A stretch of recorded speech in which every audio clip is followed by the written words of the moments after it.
أما بعد فأعوذ بالله من الشيطان الرجيم بسم الله الرحمن الرحيم ولتكن منكم أمة يدعون إلى الخير ويأمرون بالمعروف وينهون عن المنكر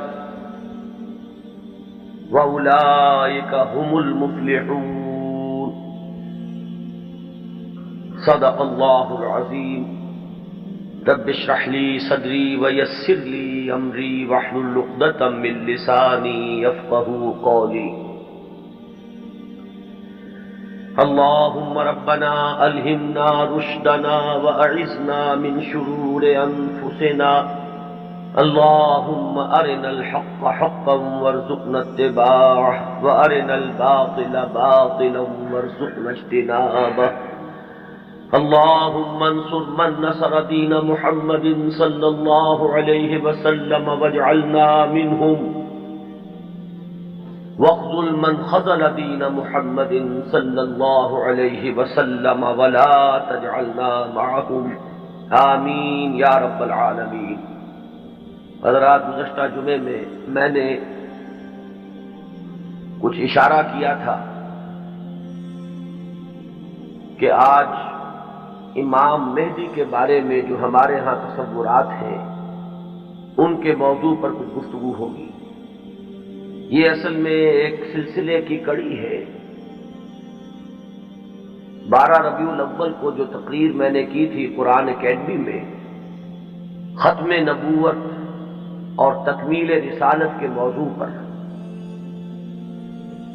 اس کے ایک ضمیمے کی حیثیت سے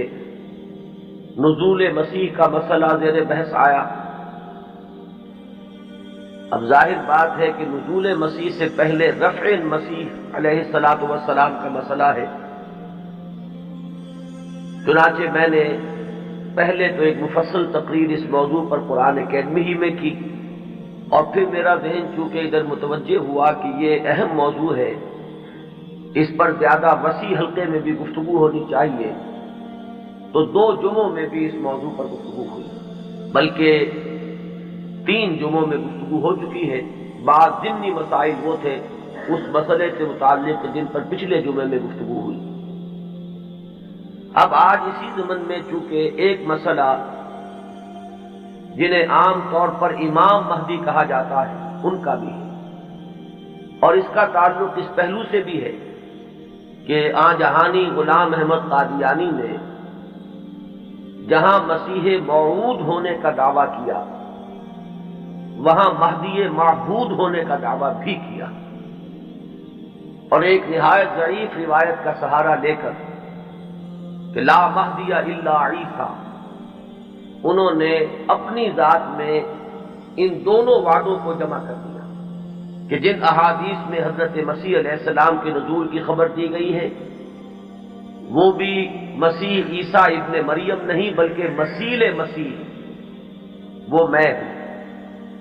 اور جن احادیث میں امام مہدی کے بارے میں اخبار ہیں وہاں بھی در حقیقت جس شخصیت کے ظہور کی پیشین گوئی کی گئی ہے وہ میں ہی ہوں۔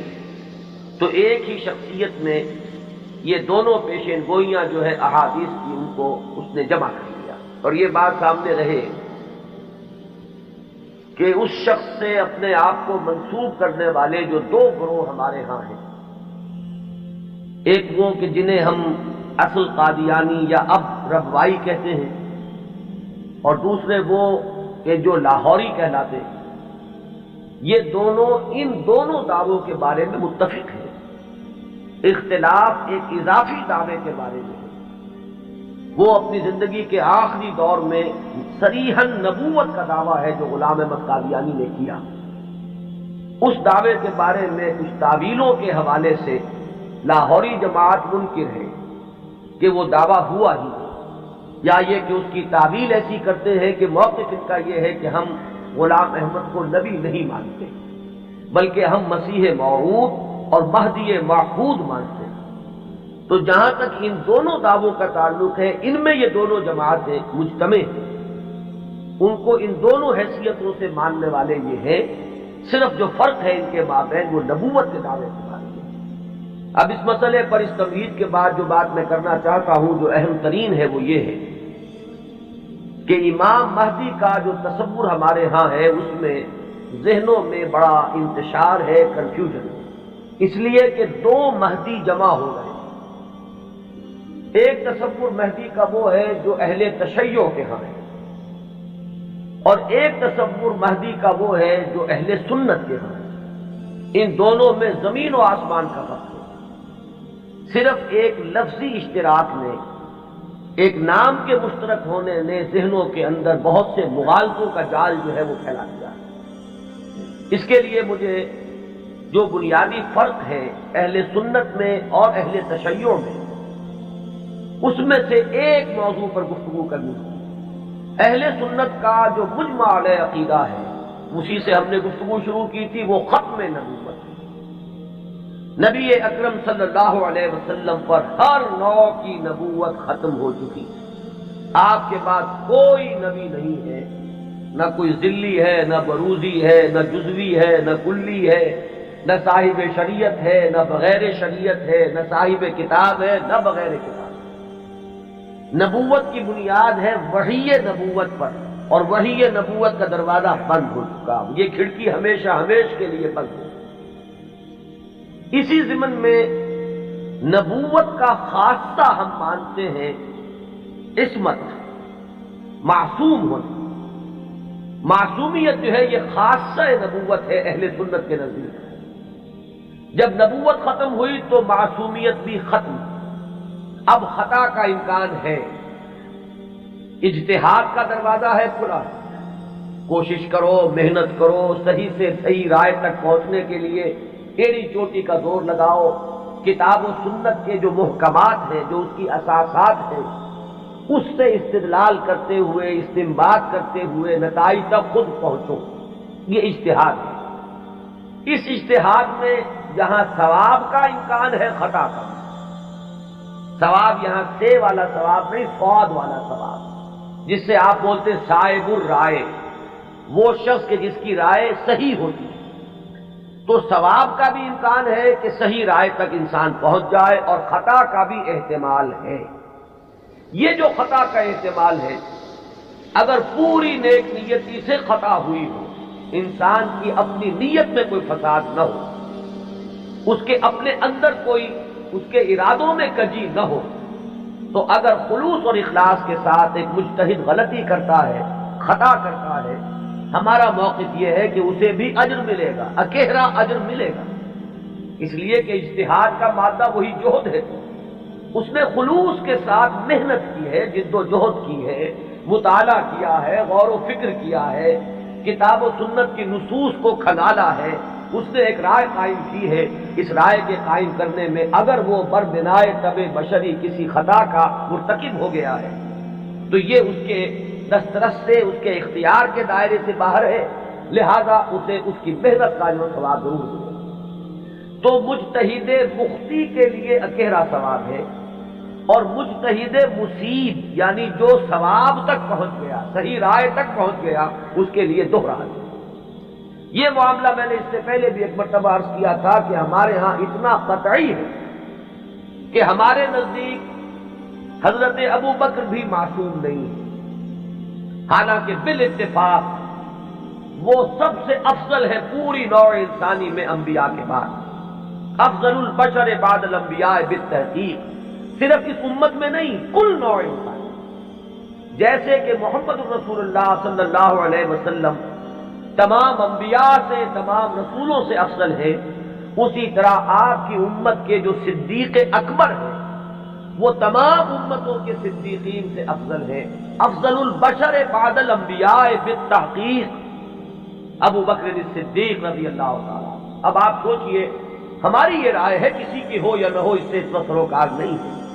ہماری یہ رائے ہے، اور پھر بھی ہم کہتے ہیں کہ ابو بکر بھی خطا سے محفوظ نہیں، معمول نہیں، ان سے بھی خطا کا امکان ہے، وہ معصوم نہیں ہے۔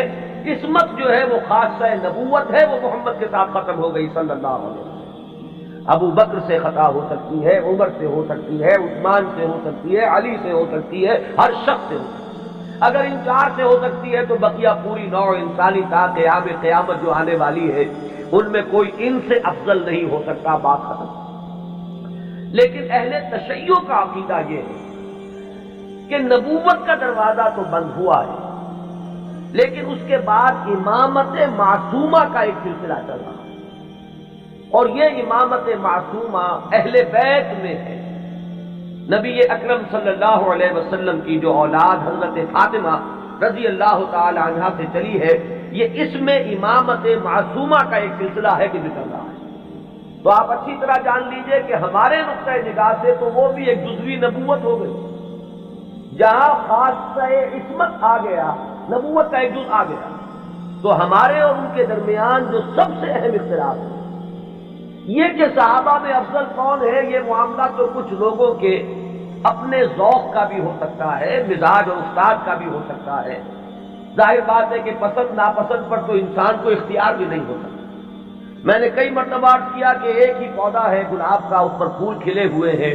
آپ کو کوئی ایک پھول زیادہ پسند آیا، آپ نے اس کو لے لیا، اور آپ بتا بھی نہیں سکیں گے کہ اس میں آخر سبب کیا ہے، آپ نے دوسرے پھولوں کو چھوڑ کر اسے کیوں منتخب کیا۔ تو یہ معاملہ اتنا بنیادی نہیں ہے، اگرچہ ہمارے نزدیک صحابہ کرام میں افضلیت کا ایک پیٹرن ہے اور وہ معین ہے کہ پوری امت میں افضل ترین 4 خلفاء ہیں، اور ان میں ترتیب فضیلت جو ہے وہ ترتیب خلافت کے مطابق ہے۔ ابو بکر ہے، عمر ہے، عثمان ہے، پھر علی۔ ان کے بعد وہ 6 ہیں عشرہ مبشرہ میں سے، ان کے بعد اصحاب بدر ہیں، ان کے بعد اصحاب شجرہ ہیں، ان کے بعد تمام صحابہ ہیں، اور ان کے بعد پھر سلسلہ جو ہے وہ چلتا جائے گا۔ آگے بات میرٹ پر ہوگی، شخصی میرٹ پر، لیکن یہاں جو ہے معاملہ شخصی میرٹ کا نہیں ہے، یہاں تو معاملہ جو ہے معین ہے کہ یہ سیڑھیاں ہیں۔ تو یہ ہے ہمارا ایک موقف، لیکن میں پھر بھی عرض کروں گا کہ اس کو میں کوئی اہم عقیدے کی بات نہیں کہتا، یہ ایک ذوق کا معاملہ بھی ہو سکتا ہے۔ یہاں تک کہ امام الہند حضرت شاہ ولی اللہ دہلوی رحمۃ اللہ علیہ نے ایک بڑی عجیب بات لکھی، وہ یہ لکھتے ہیں کہ اگر میری طبیعت کو اس کے آزاد رجحان پر چھوڑ دیا جائے تو وہ فضیلت علی کی طرف زیادہ مائل ہے۔ کتنی سچی بات کہی ہے کہ میرے ذاتی رجحان کو، میری طبیعت کو، ایک ہے میرا ذوق، اگر اسے آزاد چھوڑ دیا جائے تو وہ خود فضیلت علی کی طرف زیادہ اس کا رجحان ہے، وہ زیادہ قائل ہے، لیکن مجھے حکم ہوا ہے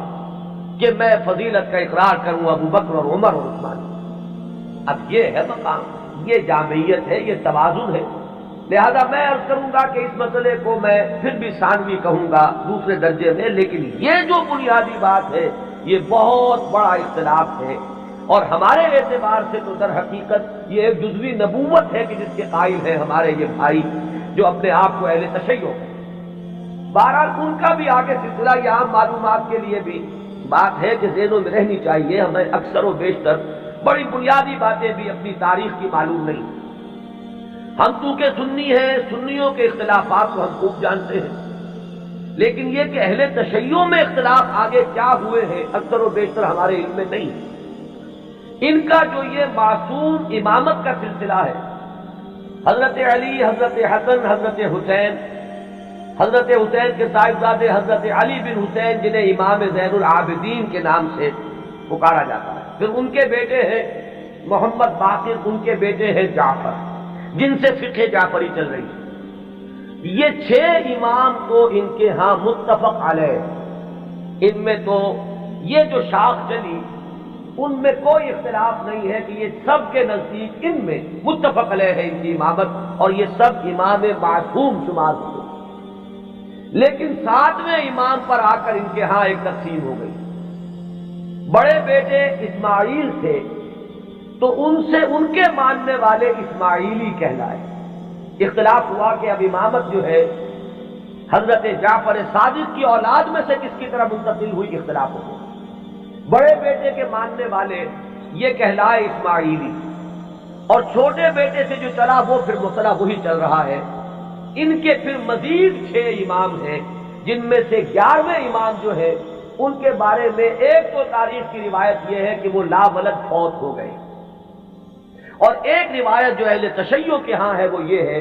کہ ایک بچہ ان کے ہاں ہوا تھا جس کو انہوں نے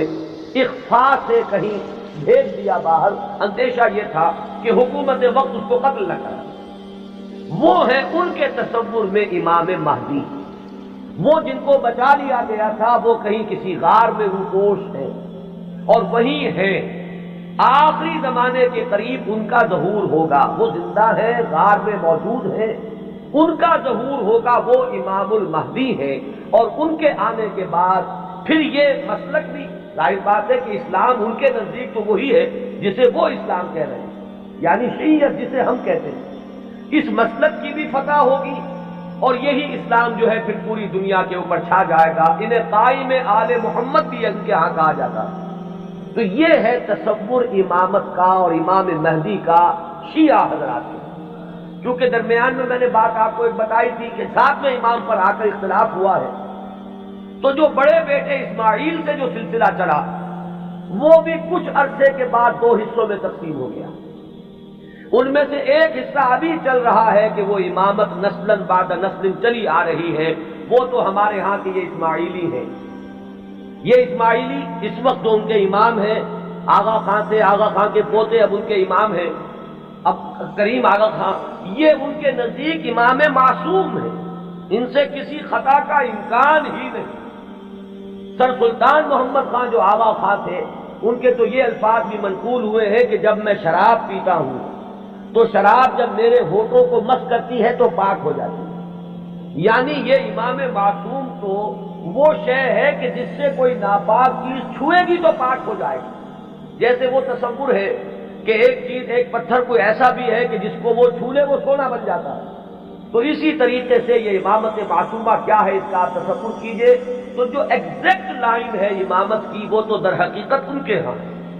کہ وہ امامت معصومہ کا تصور جو ہے بغیر کسی سلسلے کے ٹوٹے ہوئے وہ چلا آ رہا ہے۔ ہمارے ہاں جن کو ہم آغا خانی کہتے ہیں، اسماعیلی کہتے ہیں، ان کے ہاں، ان کے ہاں دوسری شاخ وہ ہی تھی کہ اس میں بھی آگے چل کر امام غائب ہو گیا،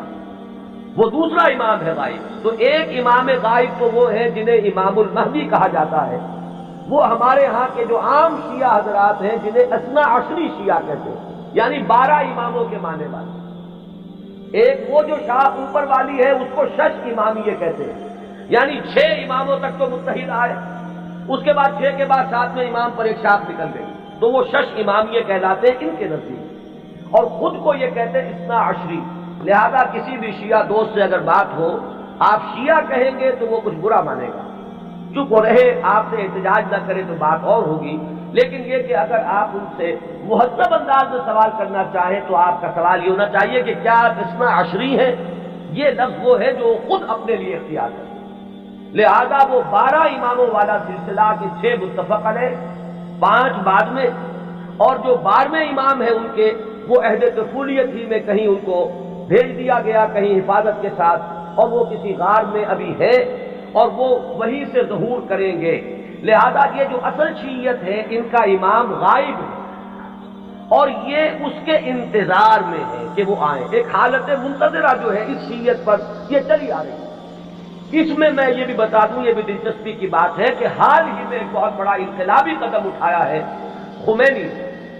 خمینی نے یہ فلسفہ پیش کیا اور اس کو قبول حاصل ہو گیا ایران میں کہ یہ جو ہم امام منتظر کے انتظار میں رہیں گے اور کچھ نہیں کریں گے تو یہ تو بہت غلط معاملہ ہے کہ آنے والا ہی آئے گا تو کچھ ہوگا، ہم تو کچھ کر نہیں سکتے۔ اس نے تو ہمارے اوپر تعطل طاری کر دیا ہے، ہم لوگ جو ہے بالکل ظالموں کے لیے اور غلط کار لوگوں کے لیے نرم چارہ بن گئے ہیں، جیسے چاہے وہ کریں، ہم تو ہاتھ نہیں پکڑ سکتے، اس لیے تو ہم تو منتظر ہیں کہ کوئی آنے والا آئے گا تو صورت بدلے گی۔ تو انہوں نے فلسفہ پیش کیا کہ جب تک وہ امام غائب ظاہر نہیں ہوتے، نائب امام کی حیثیت سے کوئی شخص وہ تمام اختیارات ہاتھ میں لے سکتا ہے جو اصل میں امام کے۔ لہذا امام خمینی جو ہے اس وقت نائب امام ہے، وہ امام جو غائب ہیں ان کے نائب کی حیثیت سے وہ سارے اختیارات اور حقوق جو امام کے ہیں وہ اب امام خمینی کے پاس ہیں، اور اپنے کانسٹیٹیوشن میں انہوں نے اس کو ایک خاص اصطلاح دی ہے، یہ ہے ولایت فقیہ، کہ یہ وہ شخصیت ہے کہ جو بھی حکومت کا ڈھانچہ نیچے بنے گا، کوئی صدر منتخب ہو، کوئی وزیر اعظم منتخب ہو، پارلیمنٹ ہو، یہ سارا ڈھانچہ چلتا رہے گا، لیکن اوپر تلوار لٹکی رہے گی ولایت فقیہ کی کہ جس کو جس وقت چاہے وہ برطرف کرتے ہیں۔ یہی وجہ ہے کہ وہ ابو الحسن بنی صدر جو ہے وہ پیرس میں بیٹھے ہوئے ہیں، حالانکہ بہت بڑی اکثریت سے اس وقت ہمیں یہی بتایا گیا تھا واللہ عالم کہ بڑی عظیم اکثریت سے وہ صدر منتخب ہوئے تھے، لیکن بہرحال یہ تو نیچے کا ڈھانچہ ہے، اصل میں تو اوپر ولایت فقیہ ہے، اس کا اعتماد حاصل رہے گا تو کوئی شخص رہے گا ورنہ نہیں۔ میں یہاں نہ کوئی تنقید کرنا چاہتا ہوں نہ کسی اختلاف کا اظہار، آپ کو بتا رہا ہوں کہ بات سمجھ میں آئے کہ امام مہدی کا اصل کانسیپٹ کیا ہے۔ یہ لفظ زیادہ جو ہے معروف جو در حقیقت اس شیعہ نظریے کے تحت ہے۔ ابھی میں آپ کو بتاؤں گا کہ ہمارے ہاں تو جو روایات کسی قدر پائے کی ہے، کوئی ان کی حیثیت ہے، وہاں مہدی کا لفظ ہے ہی نہیں، کہیں بھی نہیں۔ اس اعتبار سے معاملہ بڑا مختلف ہے۔ کچھ خبریں ہیں ہمارے ہاں، وہ میں بھی عرض کروں گا، لیکن امام مہدی کی اصل شخصیت، ان کے بارے میں سارے تصورات، ان کا وہ مقام اور مرتبہ، یہ ساری چیزیں جو ہمارے ہاں عام ہیں، یہ در حقیقت ہماری نہیں بلکہ اہل تشیع وہ ہے تصور شیعہ حضرات کا جو ہمارے ہاں عام ہو گیا۔ اب آئیے جو ہمارا مسئلہ ہے،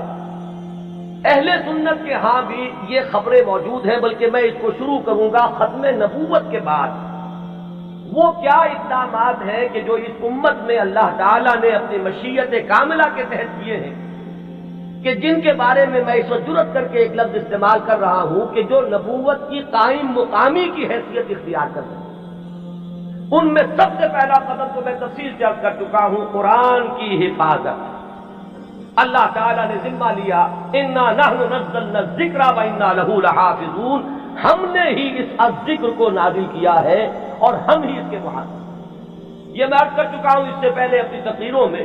کہ اس آیہ مبارکہ کا جو پہلا حصہ ہے وہ تو اپلیکیبل ہے تورات پر بھی، انجیل پر بھی، زبور پر بھی،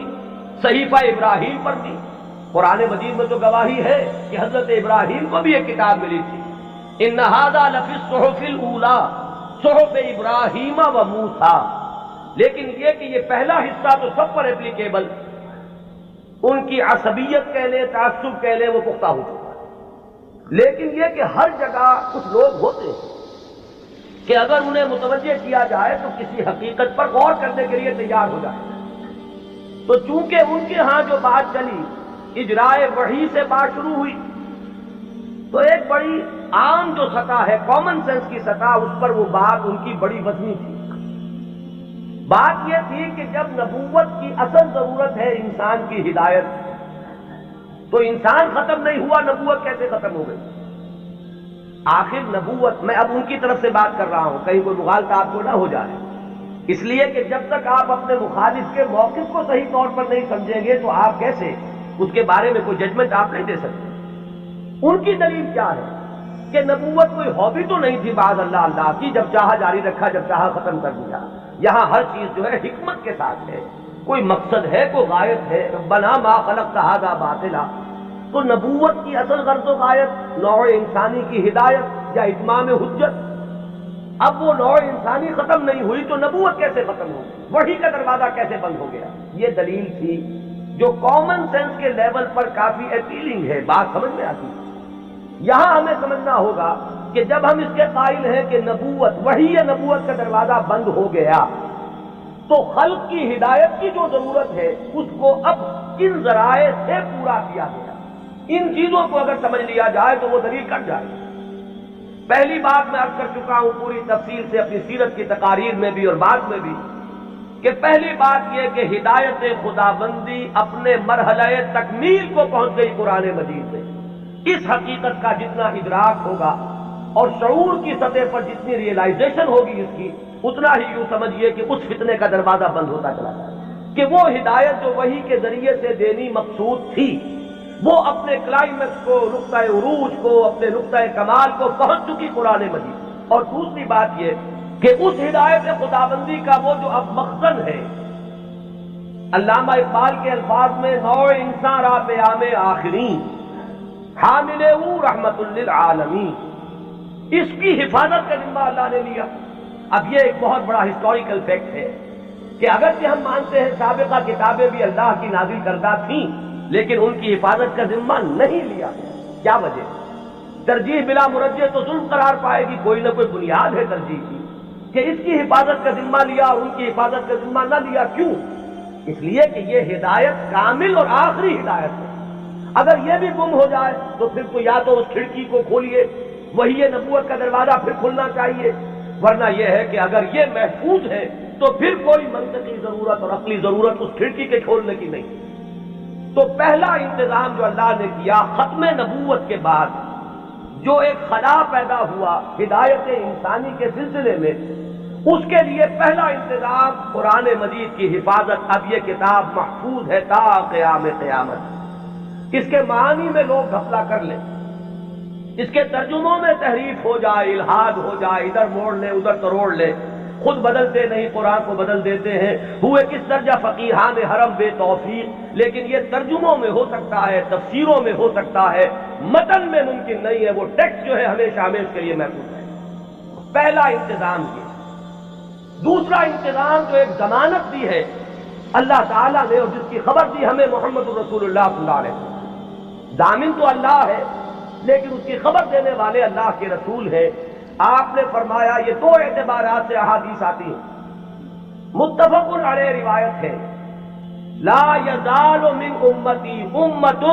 قائمۃ بامر اللہ لا یضرهم من خذلهم ولا من خالفهم. میری امت میں ہمیشہ ایک گروہ ایسا موجود رہے گا جو امر اللہ پر پورے طور پر قائم رہے گا، جازم رہے گا. نہ تو کوئی شخص جو ان سے روگردانی کرے گا، علیحدگی اختیار کرے گا، چھوڑ کر جائے گا، نہ تو وہ کوئی نقصان پہنچا سکے گا اس گروہ کو، اور نہ کوئی جو کھلم کھلا مخالف ہے وہ انہیں کوئی قتل پہنچا سکے گا. اور یہ معاملہ اسی طرح رہے گا یہاں تک کہ قیامت. یہ دوسری ضمانت ہے کہ اس امت میں ایک گروہ ہمیشہ حق پر قائم رہے گا. اس لیے کہ ہدایت کا صرف نظری اعتبار سے کتاب میں محفوظ رکھنا کافی نہیں ہے. اگر یہ بات ہوتی تو پھر انبیاء کے آنے کی ضرورت نہیں تھی. اللہ تعالیٰ کسی اپنے غیبی طریقے سے کتابیں نازل کر دیتا. کتاب کے ساتھ کوئی شخصیت جو ہے موجود رہنی چاہیے، کوئی گروہ انسانی موجود رہنا چاہیے جو اس کتاب پر قائم ہو، جو اس کتاب کا عملی نمونہ پیش کر سکے. لہذا دوسری ضمانت یہ دی گئی، اور اس کی مختلف روایات اور بھی آتی ہیں. لا تزال فی امتی طائفۃ قائمین علی الحق. میری امت میں لازماً ایک گروہ ہمیشہ ایسا رہے گا جو حق پر قائم رہے گا. ایسی جماعت سے کبھی بھی دنیا بالکل خالی نہیں ہوگی. یہ ضمانت میں پھر عرض کر رہا ہوں کس کی ہے؟ اللہ. یہ در حقیقت اسی ضرورت کو پوری کرنے کا اہتمام ہو رہا ہے جو ختم نبوت کے بعد جو بھی خلا پیدا ہوا ہدایت انسانی کے اعتبار سے، اس کا جو پر کیا جانا ہے وہ ان چیزوں سے. یہی بات آپ کو ملے گی منفی اسلوب میں بھی. یہ تو مثبت ہے. منفی طور پر حضور نے فرمایا کہ میری امت کبھی گمراہی پر جمع نہیں ہوگی. لا تجمع امتی علی الضلالہ. اگر تو کبھی ایسا ہو جائے پوری امت محمد صلی اللہ علیہ وسلم گمراہی پر جمع ہو جائے تو نفی ہو جائے گی اس قول کی کہ میری امت میں ہمیشہ ایک گروہ حق پر قائم رہے گا، قائمین علی الحق. تو بات ایک ہی ہے، ایک اس کا مثبت انداز ہے اور ایک اس کا منفی پہلو ہے کہ لا تجمع امتی علی الضلالہ. میری امت کبھی بھی گمراہی پر جمع نہیں. اسی ضمن میں ایک تیسری جو ضمانت دی ہے وہ ضمانت وہ ہے جسے ہم مجددین امت کے نام سے جانتے ہیں. ایک سلسلہ مجددین ہے جس کی خبر دی گئی ہے کہ ان اللہ یبعث فی هذه الامہ علی راس کل 100 عام من یجدد لها دینها. اللہ تعالیٰ نے خاص اہتمام فرمایا ہے کہ اس دین پر اگر کچھ اور بیرونی اثرات آتے چلے گئے، کچھ پردے پڑتے چلے گئے، کچھ گردہ ادھر ادھر سے آ کے جمع ہو گیا، کچھ بدعات کا طومار آ گیا، کوئی غلط نظریات جو ہے انہوں نے آ کر تسلط حاصل کر لیا، تو ہر 100 سال کے بعد ہر صدی کے سرے پر اللہ تعالیٰ ایک ایسی شخصیت کو اٹھائے گا کہ جو اس پورے دین کو اثر نو بالکل خالص شکل میں پیش کر دے گا. سارا ادھر ادھر کا گند جو آیا تھا اس کو دھو دے گا، سارے جو اضافے ہوئے تھے اس سے اس کو پاک کر دے گا، جو بھی عجمی یا جو غیر اسلامی تصورات آئے ہوئے ہوں گے انہیں دھو دے گا، جو رسوم کے اندر اور مراسم کے اندر جتنے بھی نئی بدعات جاری کی گئی ہوں گی ان سے بھی بالکل نکھار کر جو اصل ہے چہرہ اس دین حق کا، دین محمدی علیہ صاحب الصلاۃ والسلام کا، اسے نکھار کر اصل صورت اس کی پھر باتیں کرتے ہیں. یہ ہے جنہیں ہم مجددین امت کہتے ہیں. اور یہ جان لیجئے کہ اس کا اگرچہ جن لوگوں کو ہم نے قرار دیا ہے کہ وہ اس امت کے مجددین ہیں، ہمارے ہاں نہ مجدد معصوم ہے۔ اب اختلاف رکھیے، جہاں پر فرض ذہن میں رکھیے۔ میں نے تو آپ کو بتایا کہ مجدد کہاں ہے، حضرت ابو بکر سے بڑھ کر تو کوئی افضل نہیں، لیکن وہ بھی معصوم نہیں ہے۔ وہ سلسلہ امامت کا کانسیپٹ بالکل جدا ہے، اس کی بنیاد جدا، اس کا تصور جدا، اس کے ساتھ جتنے بھی معاملات جو ہیں متعلق ہیں وہ سب بالکل مختلف ہیں۔ اور یہ جو سلسلہ مجددین امت ہے، یہ کانسیپٹ کے اعتبار سے بنیادی طور پر مختلف ہے۔ کوئی ہمارا ہندوانہ پس منظر ہے جو اثر انداز ہو رہا ہے، کوئی مغربی تہذیب نے آ کر کوئی اپنا غازہ مل دیا ہے، ان سب کو ہٹا کر وہ دین کی اور شرع مبین کی جو اصل اور صاف صورت ہے اس کو اثر نو اجاگر کر دو۔ یہ ہے کار تجدید۔ ہم نے کوشش کی ہے، اور اس میں اختلاف ہو سکتا ہے کہ ایک گروہ جو ہے وہ کسی کو مجدد سمجھ رہا ہو، ایک گروہ کسی اور کو مجدد سمجھ رہا ہو۔ جیسے جیسے زمانہ آگے چلتا ہے، ماضی کے بارے میں تو رائے کچھ نہ کچھ ایک جیسی ہوتی چلی جاتی ہیں، لیکن یہ کہ ہم اصل لوگوں میں ہمیشہ اختلاف ہے۔ گروہ رہیں گے وہ سمجھیں گے کہ شاید یہ مجدد ہے، ان کی خدمات ایسی ہیں کہ دین کی اصل شکل کو انہوں نے واضح کیا ہے، اور اوہام اور رسومات کا جو اس کے اوپر طومار آ گیا تھا اس سے انہوں نے پاک کیا ہے۔ تو کوئی کسی کو مجدد مان لے، کوئی کسی کو مجدد مان لے، یہ کوئی عقیدے کا مسئلہ ہے۔ کسی کے مجدد ماننے سے کوئی فرق واقع نہیں ہوتا۔ چنانچہ اس صدی میں، 14ویں صدی میں یہ معاملہ دیکھیے کہ اگرچہ امت تو ہے، کہاں آپ چلے جائیے انڈونیشیا اور ملائیشیا سے موریتانیہ تک، میں نے کئی مرتبہ عرض کیا یہ تو سالڈ علاقہ ہے نا امت مسلمہ کا۔ کہیں ٹھیک ہے وہ اس طرح سے آزاد اور خود مختار نہیں ہے جیسے ہندوستان میں ہے، لیکن امت محمد تو موجود ہے۔ اور جو ان آفیشل ایسٹیمیٹس ہیں اس کے اعتبار سے اس وقت بھارت میں 15 کروڑ مسلمان ہیں۔ 12 کروڑ سے کم تو کسی نے نہیں مانا۔ جو بڑے بڑے سنجیدہ لوگ ہیں، جو کسی طرح کے مبالغے اور کسی قسم کی سیاسی کوئی مبالغے کے اندر آنے والے نہیں ہیں، انہوں نے بھی کہا کہ 12 کروڑ سے تو کوئی سوال ہی نہیں ہے کہ مسلمان کم ہو، البتہ یہ کہ لوگوں کا اندازہ 15 کروڑ تک آ رہا ہے۔ تو امت وہاں سے وہاں تک پھیلی ہوئی ہے۔ اب ان میں کتنے مجددین پیدا ہوئے ہوں گے، کتنے خادمین دین پیدا ہوئے ہوں گے، کتنے لوگوں نے محنتیں کی ہوں گی۔ ایک ہی وقت میں وہاں حسن بننا ہے مصر میں، یہاں مولانا مودودی بھی ہے، یہاں مولانا الیاس صاحب بھی ہیں، یہاں مولانا اشرف علی تھانوی بھی ہیں، یہاں مولانا رشید احمد گنگوہی بھی ہیں، اور بھی بہت سے لوگ ہیں جن کے بارے میں کسی کو کسی کے بارے میں، کسی کو کسی کے بارے میں خیال ہو سکتا ہے۔ یہ تو در حقیقت فیصلہ ہوا کرتا ہے 2-3 صدیوں کے بعد، پھر جا کر زیادہ انسان آبجیکٹیولی اندازہ کر سکتا ہے کہ کس کی کیا کنٹریبیوشن ہے۔ وہ وقتی قسم کے جو تصورات ہوتے ہیں، کچھ عصبیتیں ہوتی ہیں، کچھ تعصبات ہوتے ہیں، کچھ گروہی قسم کے اثرات ذہنوں پر ہوتے ہیں، تو وقتی طور پر تو فیصلہ کرنا بہت مشکل ہوتا ہے، یہ بعد میں آتا ہے۔ یہی وجہ ہے کہ ابتدائی مجددین کے بارے میں تو ہمارے ہاں تقریباً کنسنسس ہے، اتفاق رائے ہے کہ فلاں مجدد فلاں مجدد فلاں مجدد فلاں مجدد۔ آگے چل کر تو اختلاف ہو جائے گا۔ ہمارے ہاں جو بریلوی بھائی ہمارے ہیں وہ مولانا احمد رضا خان بریلوی کو اس دور کا مجدد کہتے ہیں۔ دیوبندی حضرات میں بھی میں نے 2 گروہ پائے ہیں، ایک وہ جو مولانا رشید احمد گنگوہی کو اس صدی کا مجدد سمجھتے ہیں، اور ایک جو مولانا اشرف علی تھانوی کو اس صدی کا مجدد سمجھتے ہیں۔ اور مولانا اشرف علی تھانوی صاحب کے معتقدین کا عالم تو یہ ہے کہ مولانا عبد الباری ندوی جیسا شخص، بڑی اونچی علمی شخصیت ہے ہندوستان کی، انہوں نے جو کتاب لکھی ہے ان کی سوانح پر، اس کا نام ہے جامع المجددین۔ صرف مجدد نہیں، تمام مجددین کے اوصاف ان میں جمع ہو گئے۔ بہرحال یہ محبت اور عقیدت، کسی سے تعلق خاطر، یہ اس کے اثرات ہیں کہ جو فوری طور پر ہوتے ہیں۔ اسی طریقے سے چاہے مودودی صاحب نے ہرگز اس کا دعویٰ نہیں کیا، میں خود گواہ ہوں اس کا، میں ان کے ساتھ رہا ہوں، لیکن ہو سکتا ہے اور میں سمجھتا ہوں کہ بہت سے ان کے ماننے والوں کے ذہن میں ہے یہ بات کہ اس صدی کے اصل مجدد وہ تھے۔ یا مولانا الیاس صاحب رحمۃ اللہ علیہ کے بارے میں تو میں یہ ان کے عقیدت مندوں میں اس سے بہت آگے بات سمجھتا ہوں۔ وہ تو چونکہ کچھ روحانیت کا میدان بھی ہے تبلیغی جماعت میں، تو وہاں جو غلو ہے عقیدت کا وہ تو اس سے کہیں بڑھ کر ہے۔ تو یہ ساری چیزیں میں صرف اس لیے عرض کر رہا ہوں کہ اس میں کسی گھبرانے کی بات نہیں، اس لیے کہ مجددیت جو ہے ہمارے ہاں کوئی ایسا منصب نہیں ہے کہ جس کو ماننے یا نہ ماننے سے کوئی ہمارے ایمان و اسلام میں فرق آتا ہے۔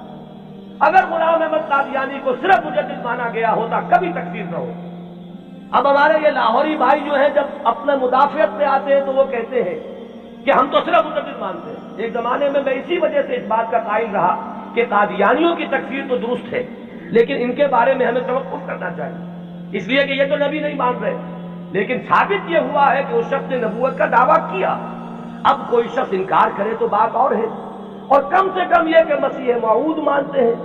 اور وہ مہدی موعود مانتے ہیں، ان دونوں چیزوں کو انہوں نے جمع کر دیا،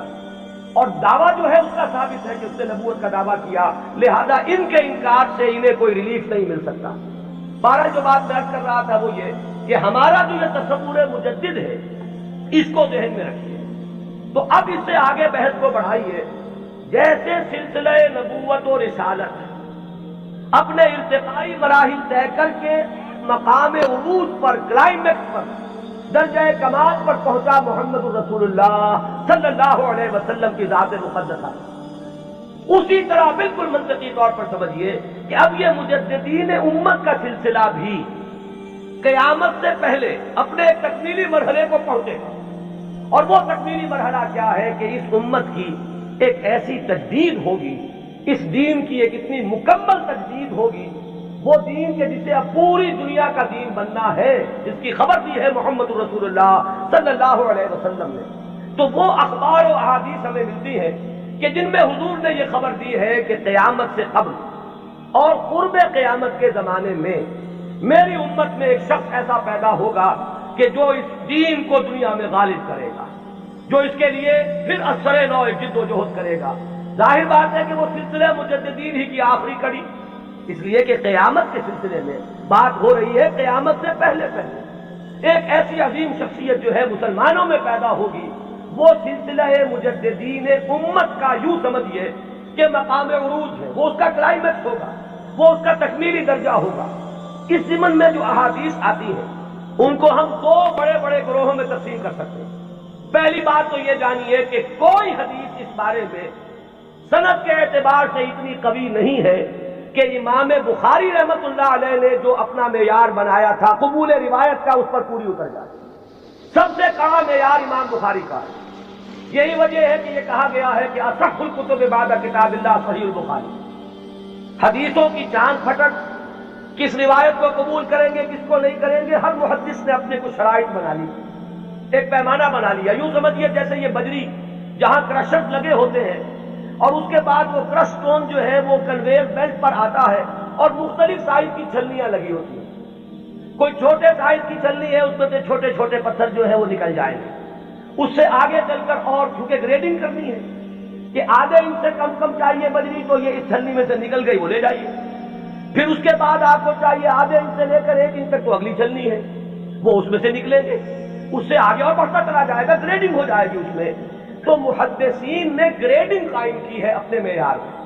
اور ٹاپ کا معیار جو ہے سب سے باریک چھلنی جو لگائی ہے وہ ہے در حقیقت امام بخاری رحمت اللہ علیہ کی، لہذا اس معیار پر جو حدیث آ گئی تو ہم یہ کہتے ہیں کہ اب سند کے اعتبار سے تو کلام نہیں، وہ جو معاملہ ہے تو اس سطح پر کوئی حدیث بھی نہ مہدی کے نام کے ساتھ نہ بغیر نام کے ہمارے ہاں صحیح بخاری میں کوئی روایت موجود نہیں ہے اس ضمن میں، یہ تو پہلی بات ہے جسے نوٹ کر لیں، یعنی سند کے اعتبار سے ٹاپ کے درجے پر تو کوئی حدیث نہیں۔ اس کے بعد نمبر 2 جنہیں ہم صحیحین میں بریکٹ کرتے ہیں، امام بخاری کے ساتھ امام مسلم کی صحیح، یہ بریکٹ ہو کر صحیحین، یہ ذرا ایک دائرہ بن گیا۔ امام مسلم کے شرائط بھی تقریباً وہی ہے اگرچہ تھوڑے سے کم، اس پر ایک روایت آئی صرف، اور اس روایت میں کہیں مہدی کا نام نہیں، صرف اتنی خبر ہے کہ آخری زمانے میں قیامت سے قبل اللہ تعالیٰ ایک ایسی شخصیت کو ظاہر کرے گا، اور خاص طور پر اس کا جو ذکر ہے وہ یہ ہے کہ اس وقت زمانے میں اتنی خوشحالی ہو جائے گی، مسلمانوں کے ہاں اتنی دولت جمع ہوگی کہ وہ لپیں بھر بھر کر لوگوں کو تقسیم کرے گا اور دولت ختم نہیں ہوگی۔ یہ ایک عمومی خوشحالی کا، جیسے خلافت راشدہ کے بارے میں ہم کہتے ہیں کہ لوگ اپنی زکوٰۃ اور صدقات لے کر گھومتے تھے اور کوئی لینے والا نہیں، تو اسی طرح کی برکات کا کوئی ظہور ہونے والا ہے، صرف اس کی خبر دی ہے حضور نے، اور وہ ایک عظیم شخصیت کے ذریعے سے ہوگا، اس پہ کسی کا ذکر نہیں ہے، نام کیا ہوگا، اس کے والد کا نام کیا ہوگا، وہ کس قبیلے سے ہوگا، وہ کس نسل سے ہوگا، کسی کا کوئی ذکر نہیں۔ تو صحیحین کا تو معاملہ یہ کہ صحیح بخاری میں سرے سے کوئی روایت نہیں، موضوع ہی موجود نہیں، جبکہ یہاں کنٹراسٹ کے لیے میں آپ کو بتا دوں، میں نے جو تقریریں کی ہیں حضرت عیسیٰ کے نزول کے بارے میں علیہ الصلوۃ والسلام، وہ روایات جو ہیں وہ صحیحین کی ہے، وہ متفق علیہ ہے، وہ بخاری میں بھی ہے، مسلم میں بھی ہے، لہذا زمین و آسمان کا فرق ہے۔ ان دونوں کو ہمارے ذہنوں میں عام طور پر جو بھی تصورات سنی سنائی باتوں سے ہمارے ذہنوں میں بن گئے ہیں، تو تقریباً ان دونوں کو ہم نے کیا ہوا ہے، بہت فرق ہے۔ حضرت مسیح علیہ السلام کے نزول کی خبریں اور اس کی پیشین گوئیاں اور اس کی احادیث بہت قوی ہے سند کے اعتبار سے۔ اکثر و بیشتر روایات اس میں وہ ہے کہ جو متفق علیہ ہے، کہ صحیح بخاری میں بھی ہے، صحیح مسلم میں بھی ہے۔ جبکہ یہ جو تصور ہے، ایک کانسیپٹ جو ہے امام المہدی کا، وہ میں بتا چکا ہوں، اصلاً تو یہ ایک شیعی کانسیپٹ ہے۔ وہ سارے تصورات جو اس کے ساتھ ہیں وہ اہل تشیع کے ہیں، لیکن ہمارے ہاں اگر کوئی تصور ہے تو وہ تصور اول تو سند کے اعتبار سے اتنا قوی ہے ہی نہیں کہ شرائط بخاری پر پورا اترے، وہ تو بات نیچے آ گئی۔ اس سے نیچے جو روایت ملی صحیح ہے، ان میں صرف ایک امام مسلم لائے ہیں، اس میں نہ کسی نام کا ذکر ہے، نہ تفصیلات ہیں، نہ کسی نسل کا ذکر ہے، کس قبیلے سے ہوگا، بس ایک عظیم شخصیت کا ظہور ہوگا۔ تو اس کو تو یوں سمجھیے کہ وہی سلسلہ مجددیت کا یہ نقطہ عروج ہے، یہ اس کا تکمیلی مرحلہ ہے۔ البتہ جب ہم صحیح ہے سے نیچے اترتے ہیں تو اب بہت سی احادیث ملتی ہیں۔ ان احادیث کو بھی آپ دو خانوں میں اپنے ذہن میں رکھ لیجیے۔ ایک تو وہ احادیث ہے کہ جن میں ان کا نام مہدی مذکور ہے،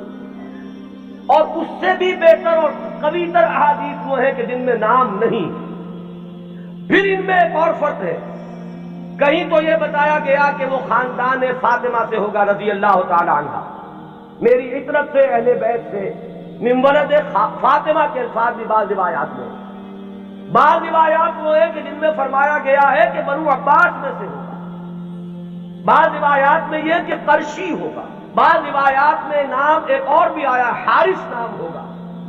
بعض روایات میں نام آیا ہے کہ اس کا نام میرا ہی ہوگا، محمد صلی اللہ علیہ وسلم۔ ہم یہ ان کے اعتبار سے، آنے والے کے نام کے اعتبار سے نہیں کہہ رہے، صلی اللہ علیہ وسلم ہم نے حضور کے نام کی مناسبت سے کہا۔ تو میرا نام ہوگا، اس کے والد کا نام بھی میرے ہی والد کے نام پر ہوگا، یعنی وہ بھی محمد ابن عبداللہ ہوگا۔ اور یہاں میں آپ کو ایک بات بتا دوں کہ یہ جو ابھی 2 سال قبل یا شاید اب تیسرا سال ہے، جو حادثہ ہوا تھا حرمین میں اور مسجد الحرام پر کچھ لوگوں نے قبضہ کیا تھا، مقابلہ ہوا، میں اس کی تفصیل میں نہیں جانا چاہتا کہ اس کے اسباب کیا تھے اور کیا ان لوگوں کا اصل موقف تھا، وہ کیا کرنا چاہتے تھے، لیکن وہاں بھی ایک شخص نے اپنے مہدی ہونے کا اعلان کیا، اور وہ محمد ابن عبداللہ ہی، اس کا نام بھی محمد اور اس کے والد کا نام بھی عبداللہ، قحطانی ہے وہ، اور وہ عرب تو ہے، لیکن یہ کہ بہرحال اب جو بھی ان کے بارے میں معلوم نہیں ہے کہ آیا جو لوگ موقع پر قتل ہو گئے وہاں ان میں وہ ہے یا نہیں، پھر یہ کہ جو لوگ بعد میں پکڑ کر قتل کیے گئے ہیں سزا کے طور پر ان میں وہ ہے یا نہیں، کچھ پتہ نہیں۔ جو ان کا سب سے بڑا سرغنہ تھا اس کو تو بہرحال قتل کر دیا گیا ہے، لیکن جو اصل سرغنہ تھا وہ نہیں ہے، جس نے کہ دعویٰ کیا تھا کہ یہ مہدی ہے، جن کے بارے میں لوگوں نے کہا کہ ان سے بیعت کرو یہ مہدی ہے۔ تو وہ بہرحال ایک صرف میں نے برصغیر تذکرہ بات کہی ہے کہ وہ جو فرمایا گیا کہ نام میرے نام پر ہوگا اور والد کا نام بھی میرے والد کے نام پر ہوگا، یہ بھی بعض روایات میں ہے۔ لیکن یہ تمام روایات جو ہیں، جیسا کہ میں نے عرض کیا کہ ان میں سے بہت ایک تو تعارض ہے، اختلاف ہے، تفصیلات میں بہت فرق و تفاوت ہے۔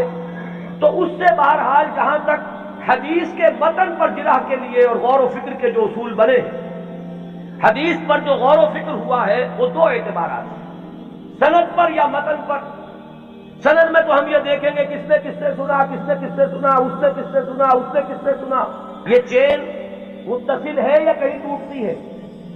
2 کڑیاں آپس میں ملی ہوئی ہیں کہ نہیں۔ پھر ہر کڑی کے بارے میں دیکھیں گے یہ فاسق تو نہیں تھا، اس کے بارے میں کوئی جھوٹ کی گواہی تو نہیں ملی تھی کہ جھوٹ بھی بول دیتا تھا۔ تو یہ سارا معاملہ تو ہے سند کا، کہ جتنے بھی راوی ہیں متصل ہو روایت کا سلسلہ نمبر 1، اور جو راوی ہے وہ سب کے سب ثقہ ہو، قابل اعتماد ہو، نیک لوگ ہو، یہ گفتگو تو ہے سند پر۔ جو محدثین نے اکثر و بیشتر کام اسی پر کیا ہے، وہ متن پر زیادہ زور نہیں دیتے، وہ تو سند دیکھتے ہیں۔ بات آ رہی ہے کس سلسلے؟ ایک ہوتا ہے کسی حدیث کے مضمون پر غور کر کے اور پھر یہ دیکھا جائے کہ اس میں کیا ہے، کوئی چیز ایسی تو نہیں جو خلاف عقل ہو، کوئی چیز ایسی تو نہیں جو کتاب و سنت کی دوسری منسوخ چیزوں کے خلاف ہو، بالکل واضح طور پر کوئی چیز مخالفت کر رہی ہو قرآن اور حدیث کی۔ اور اسی میں ایک اصول یہ بھی تھا کہ ہمارے ہاں جو اختلافات ہوئے بعد میں سیاسی اور اس کی وجہ سے گروہ بندیاں ہوئی ہیں، تو کچھ حدیثیں یا کچھ روایتیں جو بنائی گئی اس دور میں، ان میں کچھ نام داخل کر دیے گئے۔ بنو عباس کو اپنے سپورٹرز درکار تھے، تو انہوں نے کچھ ایسی حدیثوں کے اندر کوئی اہتمام، اور یہ ضروری نہیں کہ بنو عباس نے کیا ہو، یہ آپ کو معلوم ہے کہ بادشاہ سے بڑھ کر بادشاہ کے وفادار ہر دنیا میں موجود رہے، تو ان کے حواریین نے ان کی خوشنودی حاصل کرنے کے لیے کچھ حدیثیں گھڑ دی ہوں کہ بنو عباس میں سے ہوگا ایک خلیفہ مہدی، اور اسے تو بڑا انعام پھر ملا ہوگا جس نے آ کر وہ روایت سنائی ہو۔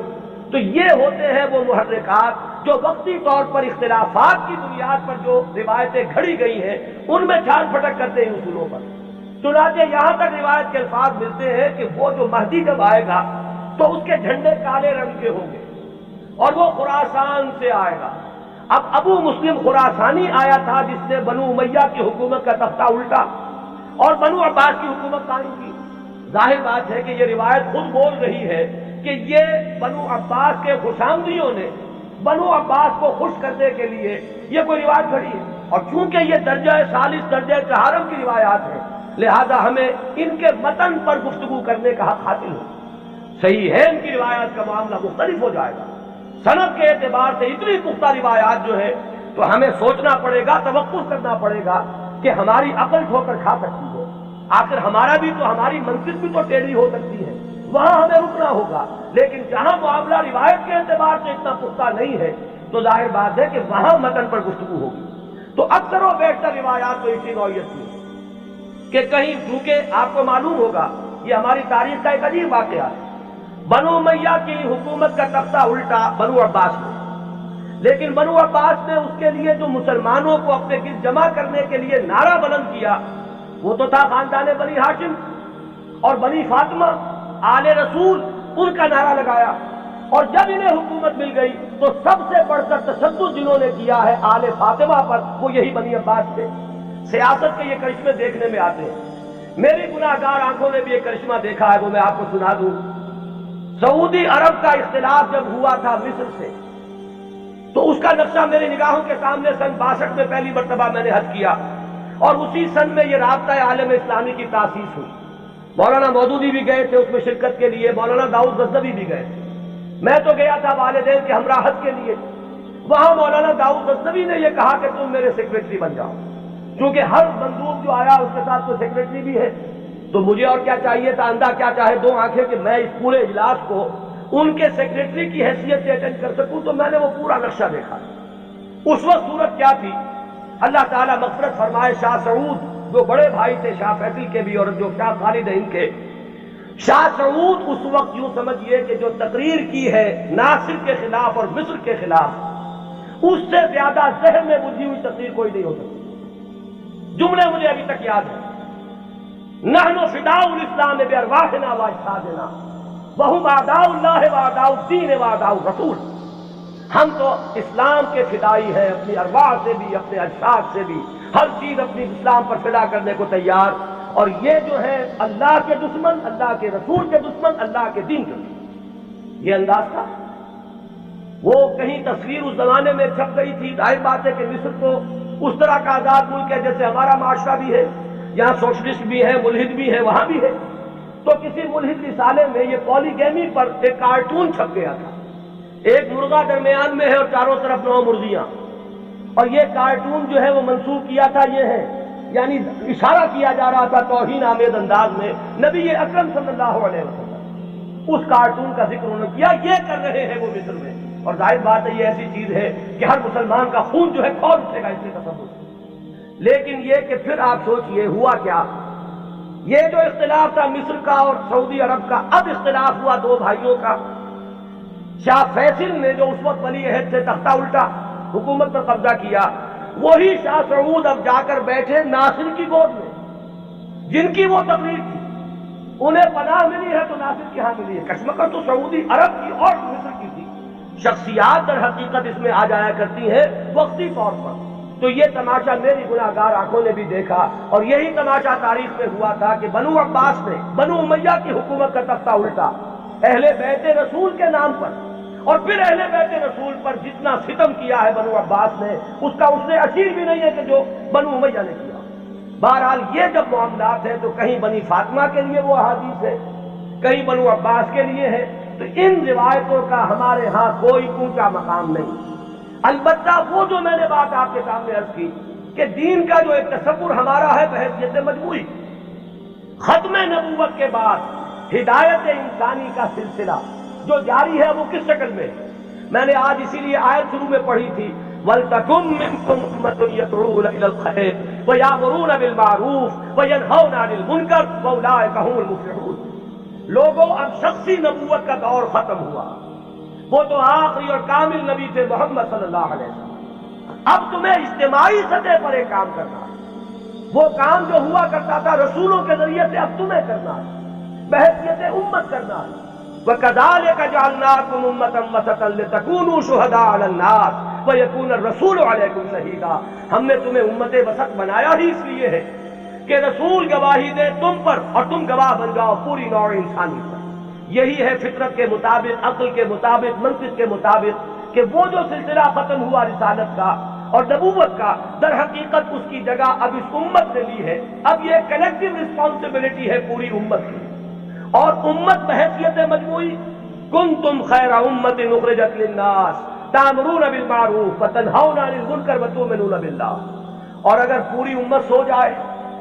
پوری امت کو اپنی ذمہ داری کا احساس نہ رہے، پوری امت جو ہے کہیں گم ہو جائے، اپنا قافلہ جو ہے وہ راستہ بھول چکا ہو، تب کیا کریں؟ وَلْتَكُن مِّنكُمْ أُمَّةٌ يَدْعُونَ إِلَى الْخَيْرِ۔ تم میں سے ایک گروہ تو رہنا ہی چاہیے، ایک جماعت تو ایسی ہونی ہی چاہیے، کچھ لوگ تو رہے کہ دنیا جب دنیا کی طرف دوڑ رہی ہو تو وہ دین کے لیے اپنے آپ کو وقف کر دیں، جب باقی لوگوں کی ایمبیشنز اور حوصلے اور ولولے ہوں دنیا کمانے کے، وہ ہر چیز کو ترک کر صرف اللہ کے دین کی خدمت کا بیڑا اٹھا دیں۔ تو ایک گروہ، ایک جماعت تو رہنی ہی چاہیے۔ وَلْتَكُن مِّنكُمْ أُمَّةٌ يَدْعُونَ إِلَى الْخَيْرِ وَيَأْمُرُونَ بِالْمَعْرُوفِ وَيَنْهَوْنَ عَنِ الْمُنكَرِ وَأُولَٰئِكَ هُمُ الْمُفْلِحُونَ۔ اور جان لو کہ اصل فلاح کے حقدار وہی ہوں گے، انہی کو فلاح مل کر رہے گی۔ یہ ہے وہ قرآنی ہدایت جس کا اب میں نے جو بتایا آپ کو احادیث کے ذیل میں، تو پہلی بات تو یہ کہ قرآن کی حفاظت کو قرآن سے ثابت، احادیث سے ثابت۔ دوسری بات یہ کہ ایسے ایک گروہ کا رہنا، اس کی ضمانت احادیث نے دے دی۔ لا تزال فی امتی طائفۃ قائمین علی الحق، میری امت میں ایک گروہ ہمیشہ رہے گا۔ اور یہ جان لیجئے یہ بھی ایک دلچسپ مسئلہ ہے، جو جماعتیں بنتی ہیں، جو گروہ اٹھتے ہیں اس کام کے لیے، ظاہر بات ہے وہ کسی شخصیت کے سہارے پر اٹھتے ہیں۔ یہ آپ کو اچھا لگے یا برا لگے، کچھ لوگ زیادہ آئیڈیلسٹ ہوتے ہیں، وہ شخصیت نہیں بلکہ زیادہ جو ہے وہ اجتماعیت میں بلیو کرنے والے ہیں۔ ان حضرات کی توجہ کے لیے کہہ رہا ہوں کہ کام ہمیشہ جب بھی آپ دیکھیں گے کسی شخص سے شروع ہوا ہے، کوئی شخص جس کا کہ ذکر میں ابھی کر چکا کہ ان اللہ یبعث فی ہذہ الامہ علی راس کل مئۃ عام من یبعث لہا دینہا، کوئی نہ کوئی شخص اٹھتا رہے گا کہ جو دین کو تمام جو باہر سے آئے ہوئے اثرات ہیں ان سے دھو کر اس کی صحیح شکل میں لوگ دنیا کے سامنے لے آئے گا۔ اب ظاہر بات ہے کہ وہ اکیلا تو نہیں ہوگا، اسی کی دعوت پر کچھ لوگ جمع ہوں گے، وہ پکارے گا من انصاری اللہ، میں یہ کام کا بیڑا اٹھا رہا ہوں، کون ہے جو میری مدد کرے؟ وہ جماعت وجود میں آئے گی، وہ ہے جماعت وَلْتَكُن مِّنكُمْ أُمَّةٌ يَدْعُونَ إِلَى الْخَيْرِ یا لَا تَزَالُ فِي أُمَّتِي طَائِفَةٌ قَائِمِينَ عَلَى الْحَقِّ، وہ جماعت ہوگی۔ اس کے بعد ہوتا کیا ہے حادثہ، یہ بھی جان لیجئے، یہ بھی بہت مرتبہ ریپیٹ ہو چکا ہے۔ وہ جو گروہ، وہ جماعت جب ذرا آگے بات چلتی ہے تو وہ شخصیت جو ہے وہ بت بن جاتا ہے، اس کی محبت جو ہے وہ عقیدت میں بدل جاتی ہے، عقیدت شخصیت پرستی کا روپ دھارتی ہے۔ پھر اس کے ارد گرد اس کا نام لے کر جو لوگ اٹھتے ہیں وہ اپنی دنیا کو کمانے کا ذریعہ اس شخص کو بناتے ہیں، اس کا نام بیچتے ہیں، اس کی محبت بیچتے ہیں۔ وہ جو اقبال نے کہا یہی شیخ حرم ہے جو چرا کر بیچ کھاتا ہے، یہی ہے گلی میں گوزروں دلتے ہوئے تو چادر زہرا، یہ جو لوگ بیچتے ہیں تو اپنے مصلحت کے لیے بیچتے ہیں، اس شخصیت کے لیے نہیں۔ اس نے کام کیا، مسلمانوں کے دلوں کا وہ تارا بن گئی، آنکھوں کا تارا بن گئی وہ شخصیت، ظاہر بات ہے محبت پیدا ہوتی ہے۔ یہ بھی احادیث ملتی ہے کہ اللہ تعالیٰ جب کسی انسان سے، بندے سے محبت کرتا ہے تو وہ فرشتوں سے کہتا ہے میں فلاں بندے سے محبت کرتا ہوں، تم بھی محبت کرو۔ اس کے بعد اس کی محبت جو ہے خلق خدا کے دل میں ڈال دی جاتی ہے۔ بہت سے لوگ جانتے بھی نہیں کہ ہم اس سے کیوں محبت کرتے ہیں، محبت کرتے ہیں اس لیے کہ یہ خدائی تدابیر میں سے ہے۔ اب اس محبت کو کچھ لوگ ایکسپلائٹ کرنے والے آتے ہیں، جو اپنی دنیا بناتے ہیں اس محبت کو بیچ کر، اس کے حوالے سے، اس کے ذریعے سے معلوم ہوا کہ اب وہ جماعت جو ایک دور میں کھڑی ہوئی تھی دین کی تجدید کے لیے، وہ خود ایک فرقہ بن کر اور ایک فتنہ بن کر، ایک گمراہی کا ذریعہ بن کر پھر اٹھاتا ہے اللہ کسی اور کو، اس لیے کہ سلسلہ تو چلنا ہے، نبوت ختم ہو چکی ہے، دین کی ہدایت کے اس پورے سلسلے کو تو برقرار رکھنا ہے تا قیام قیامت۔ پھر اللہ کا کوئی بندہ اٹھتا ہے، پھر وہ نعرہ لگاتا ہے، پھر کچھ لوگ جمع ہوتے ہیں، کچھ عرصے تک وہ جماعت رہتے ہیں، پھر وہ جماعت بھی پھر وہ گلتی ہے اور سڑتی ہے، اور اس کے اندر پھر وہی فرقے بندی پیدا ہوتی ہے، وہ ایک فرقے کا روپ دھار لیتی ہے، اور اس میں پھر شخصیتیں جو ہے بت بن کر پوجنے لگتی ہیں، پھر اللہ کسی کو اٹھاتا ہے۔ یہی پروسیس ہے جو عقلاً ممکن ہے، یہی پروسیس ہے جو منطقی طور پر ممکن ہے، اور یہی ہم تاریخ میں دیکھ رہے ہیں کہ ہر گروہ جو ہے وہ اٹھا ہے، اور وہ تجدید دین اور خدمت دین کے دائرے سے اٹھا، اور انہوں نے کام کیا، اس میں کوئی شک نہیں۔ ایک وقت میں دین کی صحیح تصویر لوگوں کے سامنے رکھی، وہ خدمتیں کر کے چلے گئے، بعد میں ان کے نام پوجنے لگے اور وہ پھر عقیدے بن گئے۔ آج ہمارے ہاں جو مزاروں کی پرستش ہو رہی ہے تو یہی تو ہے، جنہوں نے فاقوں پر فاقے کاٹے تھے، جن کے فاقے ضرب المثل ہیں، آج ان کی قبروں کے طفیل جو ہے عیاشیاں ہو رہی ہیں۔ آج لوگ جو ہیں انہوں نے اپنی دنیا کمانے کا ذریعہ اس کو بنایا ہوا ہے۔ تو یہ وہی پروسیس ہے جو بہت زیادہ میگنیفائڈ فارم میں اور بڑی گھناؤنی صورت میں ہمارے سامنے موجود ہے۔ ہوتا یہی ہے، تو فرمایا کہ ایسا ہوتا رہے گا، قافلہ چلتا رہے گا۔ قرآن ہے، یہ قلعہ تو گڑا ہوا ہے، اس میں تو کہیں ادھر سے ادھر ہونے کا سوال ہی نہیں، یہ تو قائم و دائم ہے، اس کی حفاظت کا ذمہ لیا۔ اس کے بعد ایک امت، ایک گروہ بھی موجود رہے گی، اس کی بھی ضمانت ہے۔ اور ظاہر بات ہے کہ امت یا گروہ، اما یا امو کہتے کسے؟ ایک امام ہوتا ہے جس کے پیچھے نماز ادا کرتے ہیں باجماعت، وہ امام ہے، اور امت کا لفظ بنا امام سے، اما یا امو سے لفظ امت بنا۔ یہ جو شخص اٹھے گا، اس کے جو ساتھی ہوں گے، آبان و انصار ہوں گے، جو مددگار ہوں گے، یہ جماعت بنیں گے۔ اور اس کے بعد جب یہ جماعت جو ہے، جب یہ زوال سے دو چار ہوگی، جب اس کے اندر فساد رونما ہو جائے گا، پھر وہ پروسیس اثر نو ہوگا۔ یہ چلتا رہے گا تا کہ قرب قیامت میں ایک عظیم شخصیت کا ظہور ہوگا، وہ اسی سلسلہ مجددین کی آخری کڑی ہوگا، وہ دین کی تجدید کرے گا، اس کے ساتھ مسلمان جمع ہو جائیں گے، متقین ہوں گے، صالحین ہوں گے، مخلصین ہوں گے، جہاد ہوگا، اعداء اللہ اعداء الدین کے ساتھ مقابلے ہوں گے، اور ان میں سر فہرست ہے یہود، اور یہود ہی کے ساتھ جب آخری مارکہ ہو رہا ہوگا اور وہاں مسلمانوں کے قدم جو ہے وہ کمزور پڑ رہے ہوں گے، اس وقت جو حضرت مسیح کا نزول ہوگا، اور وہ دجال اکبر جو یہود کا اس وقت سب سے بڑا لیڈر ہوگا، اسے بھی قتل کریں گے اور یہودیوں کا قلع کما کریں گے۔ یہ دونوں جو واقعات ہیں جمع ہو جاتے ہیں، نزول عیسیٰ علیہ السلام کا معاملہ بھی اور اس عظیم شخصیت کا معاملہ بھی۔ ہم یقین سے نہیں کہہ سکتے ان کا نام کیا ہوگا، یہ ساری خبریں فلاں قبیلے سے، فلاں خاندان سے، یہ اس طرح کو نہیں پہنچی ہوئی ہے کہ میں یا آپ کوئی رائے اس کی بنا پر حتمی طور پر قائم کر لیں۔ حتمی بات ایک ہی ہے کہ آخری زمانے میں اس امت میں ایک مجدد پیدا ہوگا، عظیم مجدد، اور وہ اس دین کی تجدید اس سطح پر کرے گا کہ جس کے بعد اس دین کا غلبہ پوری دنیا میں ممکن ہو جائے گا۔ یہ ہے اصل میں ہمارا تصور اہل سنت کا۔ آپ انہیں امام مہدی کہیں یا نہ کہیں، نام اختیار کریں یا نہ کریں، بہرحال یہ تصور ہمارے ہاں موجود ہے۔ البتہ اس کو بنیادی طور پر ڈفرینشیٹ کیجئے اپنے ذہن میں، جو شیعہ حضرات کا تصور امام مہدی ہے، اس میں اور اس میں کوئی چیز مشترک نہیں، زمین و آسمان کا فرق ہے۔ اقول قولی ھذا واستغفر اللہ لی ولکم ولسائر المسلمین۔